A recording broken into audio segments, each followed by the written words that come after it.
इस चौथे चैप्टर का नाम है सवाल, सर्किट्स और एक भूला हुआ दोस्त। कभी कभी जो लोग पीछे छूट जाते हैं वो जवाब ढूंढने नहीं, तुम्हें ढूंढने आते हैं। दरवाजे पर दस्तक हुई।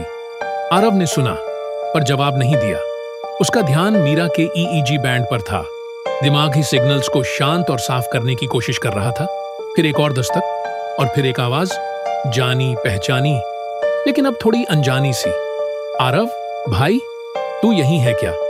आरव का हाथ रुक गया।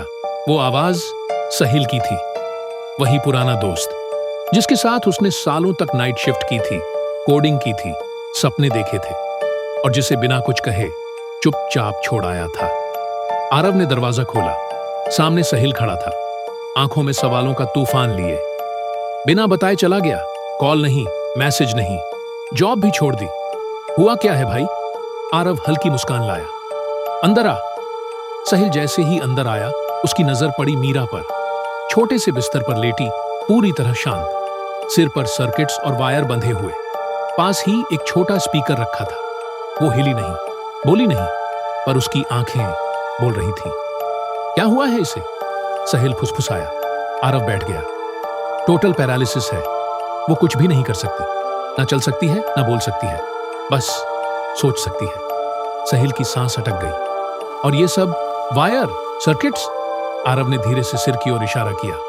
ये ईजी डिकोडर है, दिमाग के न्यूरॉन सिग्नल्स पढ़ता है और उन्हें इंसानी भाषा में बदलता है। साहिल हैरान रह गया। तूने बनाया ये? हाँ, गांव में जुगाड़ डाच से, ओपन सोर्स कोड से, और एक वजह से। लैब नहीं चाहिए चमत्कार करने के लिए, बस एक ऐसी वजह चाहिए जो सीने में आग लगा दे।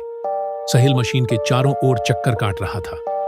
मतलब ये मशीन उसके ख्यालों को आवाज में बदल देती है? आरव ने सिर हिलाया। सही समझा। ब्रेन सिग्नल आता है, क्लीन होता है, शब्दों में बदलता है और फिर ये स्पीकर वो शब्द बोलता है। साहिल आंखें फाड़कर देख रहा था।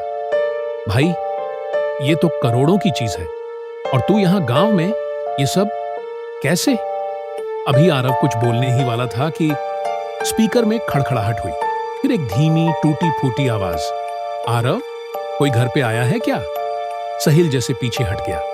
आरव मुस्कुराया। हाँ मीरा, साहिल आया है, तुझे याद है ना? हाँ, जानती हूं, ये तो शहर में रहता था ना, गांव में क्या कर रहा है? आरव हंस पड़ा। मुझसे मिलने आया है। साहिल वहीं बैठ गया। उसके सामने एक चमत्कार था। जिस दोस्त को वो कोडर समझता था, वो अब प्यार से चमत्कार बना रहा था। वो पानी पीने रसोई में गया और वहां उसने देखा एक अधूरा रोबोट, आधा ढंका हुआ, इंसानी शरीर जैसा फ्रेम, कोई चेहरा नहीं, धातु की बाहें, पीठ से झूलती वायर्स। उसका एक हाथ धीरे से हिला, जैसे जान हो उसमें। साहिल के हाथ से ग्लास छूट गया। कभी कभी जुनून पागलपन लगता है, लेकिन जब वो प्यार के लिए हो, वो इतिहास बन जाता है। ये क्या है? साहिल ने कांपती आवाज में पूछा। आरव अंदर आया। ये उसका शरीर है। क्या मतलब? वीआर से कंट्रोल होगा, उसकी सोच से चलेगा, ताकि वो फिर से चल सके। साहिल की आंखें फटी की फटी रह गईं। तू ये सब कर कैसे रहा है? सब कुछ छोड़ दिया और फिर ये सब? आरव मीरा की ओर देखता है, फिर जवाब देता है, क्योंकि मैं उसका शरीर नहीं बचा सका, लेकिन शायद मैं उसकी जिंदगी वापस ला सकूं। वो मेरे लिए कोई प्रोजेक्ट नहीं है, वो मेरी वजह है।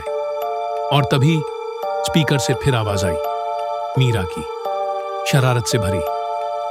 साहिल, यूं खड़े मत रहो, आओ मेरी टांगें जोड़ने में मदद करो।